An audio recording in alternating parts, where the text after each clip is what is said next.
So when our solar system was formed, remember, when the sun was made, there was also other small dust particles, gas, out there floating in space. And due to gravity, those particles came together, became very dense, and they formed the planets. So really, planets were really like the vacuum cleaners in space.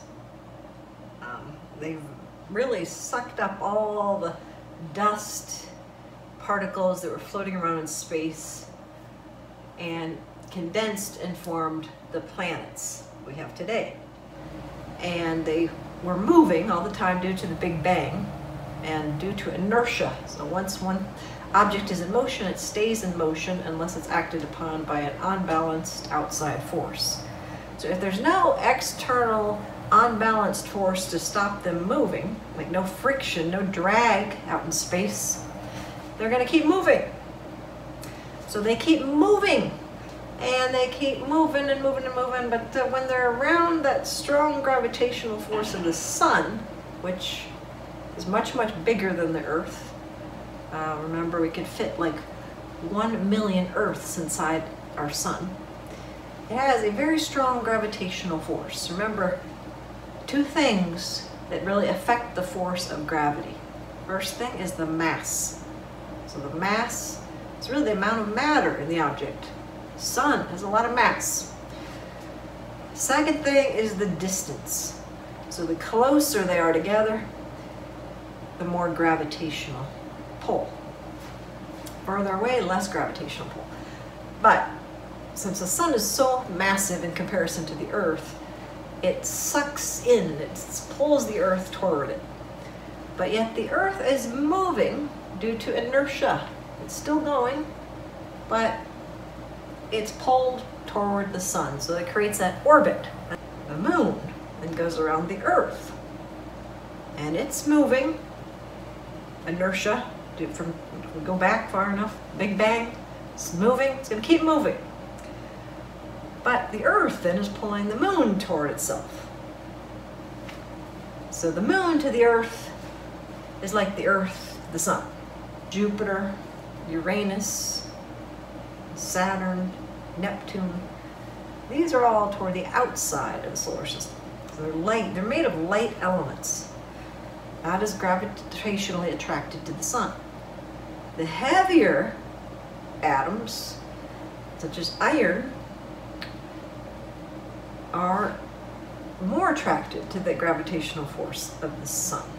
So the planets that have iron cores, the core is made up mainly iron, are the inner planets, and they're also called terrestrial planets. Terrestrial, land, ground. All right, so inner planets, Mercury, Venus, Earth, and Mars, those four, all have really iron cores, and they are terrestrial planets. They're strong, have a stronger gravitational attraction to the sun. Whereas and then there are all other things that aren't planets, such as moons. And they are smaller, and they will revolve around planets. There are also dwarf planets. Ceres and Pluto is considered a dwarf planet. It used to be a planet. When I went to school, we had 9 planets. Now there are 8. So science, the way we classify things can change really all the time. Comets found in our solar system. These are really dirty snowballs. And when they enter our atmosphere, they start to vaporize, so they become a gas. There are also asteroids, which are really large rocks. Actually, the largest thing in our solar system after planets and moons, and obviously the sun. But they're really massive pieces of rock. Some of them are free moving, but there's also an asteroid belt where there's just a collection of these large rocks. And that is really divides the inner planets from the outer planets. So it's between Mars and Jupiter. It's the asteroid belt. It's called asteroid belt. Meteoroids are another object we find in the solar system, and these are just really smaller pieces of dust or rock. And when they're meteoroids out in space, but when if they get into the Earth's atmosphere, and they actually burn due to drag, so the friction, the air friction, really causes these meteoroids to burn. And when they do that, then we call them meteors. So the meteoroid is if it's just out in space, not really in the Earth's atmosphere, but if it gets into the Earth's atmosphere, it burns due to that air friction, drag. And then we call it a meteor.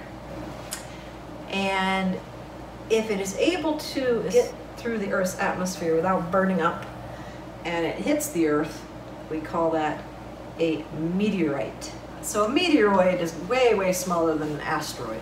A meteoroid is just like pieces of dust, small pieces of rocks in space, a meteoroid.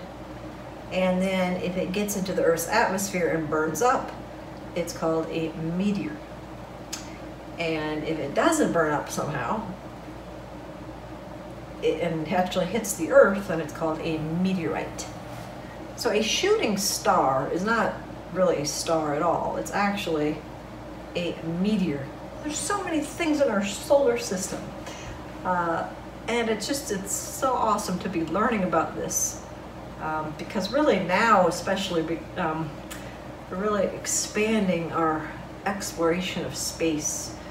And with SpaceX collaborating with NASA, there's going to be a lot of research done in space. So there's so much we can learn. There's so many things out there that we don't know much about, and it's exciting that we're still learning, and there's so much to learn.